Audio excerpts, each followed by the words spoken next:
Okay, so we're finishing the Mesilat Sharim over here. This is the Siyum, the finale. We're going to start a new book, B'ezrat Hashem, tomorrow, Erev Shabbat Kodesh.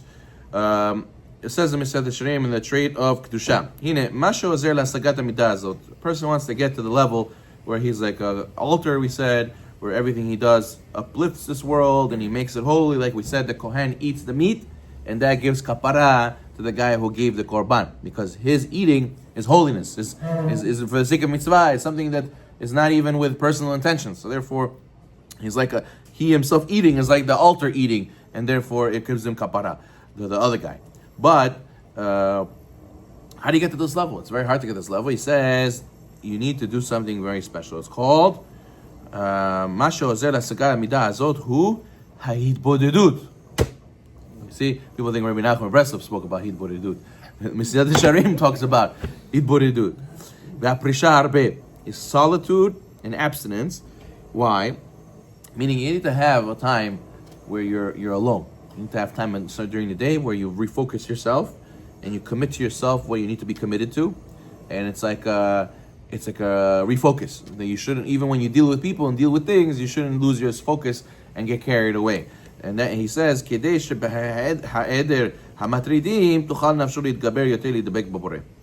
that way, when you eliminate the distractions, then a person can strengthen his connection to Hashem.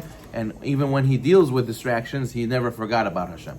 It's like, a lady, she's cooking on the stove, so she put the eggs on the burner. So even though she goes to get something in the other room, she never forgets about the eggs. She always tells everybody, turn off the fire, my food is burning. Right? So that's how we always have to feel with Hashem. Yes, we're working. Yes, we're dealing with people. But in the back burner of my mind, I know Hashem is there. I have to always remember my relationship with my connection to Hashem. I don't let it, forget about it and then come back to, it's burnt. I messed it up. And that was going to help you. It's going to help you is Hitbodedut. Mafsidei amidahem. And this is a big lesson in general. Like, even if we're not on the level of this holiness that we're talking about, we're far from it. But the idea of eliminating distractions, there's a person who let's say, for example, give you a random example. Yeah, when you have potential domot, right? You want to marry off your daughter, so you invite domot over, right? And they give him a test. What's the test? The test is to peel the fruit, whatever it is, make brachot. Let's see how he behaves, whatever it is. Drink chai together. So you're giving him chai, you're giving him fruit, you're talking with him, but that's just facade. Really deep down, what are you doing? You're trying to analyze, trying to understand who he is, what he is. There's something deeper going on. So the same thing with a person. When he's doing business, when he's dealing with the world, dealing with people, it looks like he's involved in the world, but deep down he knows this kadosh guy, what is he doing? Deep down he knows this is all distraction. I'm here for the mitzvah, I'm here for the sparks, I'm here to do the will of Hashem. This is just the outer shell, but deep down, I want to get to the inner core of what I'm supposed to get at. So, what helps you to constantly be focused on that is Hitbodedut. Mafsidei amidah hem chisaron yediyot amitiyot v'ro b'chevra im bnei adam. And what takes you away from holiness is lack of knowledge of truth, if you don't study Torah, and also excessive mingling with people. Excessive mingling with people. He says why? He says כי החומריות מוצאת מינו ונאור מתחזק נשארת נפש לכודה בו ולא תצא ממעשרה. He says because worldliness, gashmiut, finds its counterpart and can be aroused and reinforced. What happens? So what happens is you commit yourself, right? You commit yourself to be sadiq, to be religious, to do what you're supposed to do.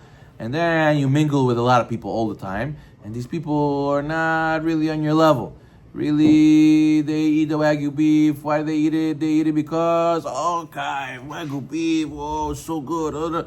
And you eat it. Why you eat it? You eat it, I'm doing tikkun. I'm doing a mitzvah. It's a siyum. It's that mitzvah. I'm having holy purposes.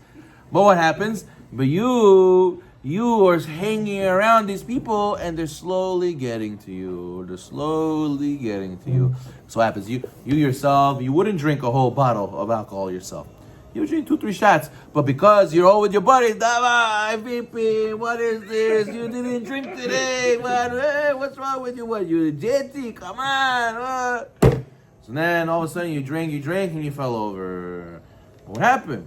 Excessive mingling with people, social pressure. What are people going to say? Oh, come on, Davai, what? You became Kabbalist, you became a Machmir, you're Kadosh all of a sudden. Yeah. So that's what happens. That's how you break, that's how you lose your holiness. That's how you break it. You got to know how to say, listen, I can be with you, but there's a limit. There's a limit how much I'm with you guys. I have my own boundaries. Everybody each to his own. Everyone stay in their lane.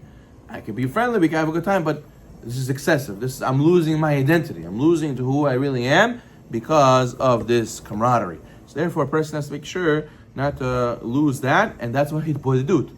Hitbodedut again. You're making yourself alone from people, removing distractions, and focusing and remembering. Even when I'm with other people, I still have to have that sense of Hitbodedut. I still have that sense of how I carry myself, and I can't lose myself just because of the people around me. Now he says, he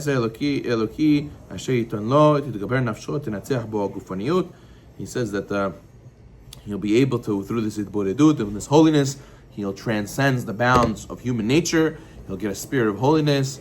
Hopefully Hashem will be able to have revealed Eliyahu Navi to this person. You'll be able to give him the key of the Tihat HaMetim, and you'll become like those babas. They say things, the brachot come true. You give brachot, you bless the water, they drink it, they get a rachat tzlacha. But that, you have to be level kadosh. You have to be level kadosh. The Baba Sali, he used to have l'chaim all the time, and the people at the table, full table, and brachot and shiur. But you think he drank arak for the arak? He obviously was doing all these things for the Shem Shamayim. And he was on a level where when he drank arak, it was like him saying Tehillim. It was like him, doing kavanot, whatever it was. But when people saw it, they didn't understand what he was doing. But he was doing something very deep. And that's what it means to be kadosh. That it looks like I'm doing the gashmiut things, but I'm doing very holy things. And that's why Rabbi Pinchas ben Yair said, the Kedusha brings to Ruach HaKodesh. Ruach HaKodesh brings to Hayat HaMetim. So that's why Eliyahu Navi, what did it say? Eliyahu Navi went to Shamayim alive. He didn't die. So he's Gan Eden alive. How could you be Gan Eden alive? When you are doing everything in this world, like already as if you're in Olam Haba, right? In Olam Haba, what is it? Everything's spiritual. When you're in this world and you're doing everything only for spiritual reasons, it's like you went to Shamayim alive. It's like you already went to Olam Haba. That's Eliyahu Navi. Eliyahu Navi, he was in this world alive, but he was doing everything l'shem shamayim. He was doing everything as if he was in Olam Haba already, so he went to Olam Haba alive. He didn't die. So therefore, this person who's kadosh, he starts already understanding things from Olam Haba. He already starts getting Ruach HaKodesh, things that are revealed only in Olam Haba. He starts getting Tihat HaMetim. In Olam Haba, there's no death, so he already starts getting the ability to do Tihat HaMetim over here and to have a Tihat HaMetim because he's already Olam Haba in this world. Now, finally, the last thing the Mesed Hashem says.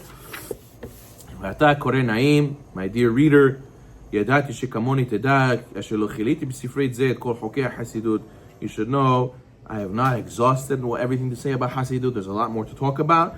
I only said a little bit of the steps of Rabbi Pinchas ben Yair, but will fulfill on us the pasuk Yishma Chacham Yosef Lekach Nachon Tachbolot Yikneh.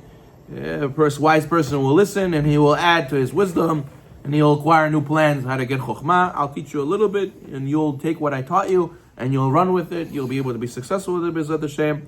He says, each person has to guide himself accordingly, whether you're a Talmid Chacham, whether you're a laborer, whether you're a merchant, or everybody has to know their level, and everybody has to grow. And B'ezrat Hashem, through this, כבר להיות חסיד איש גמור, איש שמפני צרכו הוא בעל מלאכה פחותה, כמו מי שאשר לא יפסוק מפי לימוד. He says, even a person who's learning all day, and a person who's working all day, as long as they're mechaven Hashem shamayim, in Hashem's eyes, they could be just as holy, right? Guy is trying. Torah is not about results. Torah is about effort. If you put your effort to be a Hasid, you'll be shocked where people are in Shamayim and Gan Eden, where they're sitting.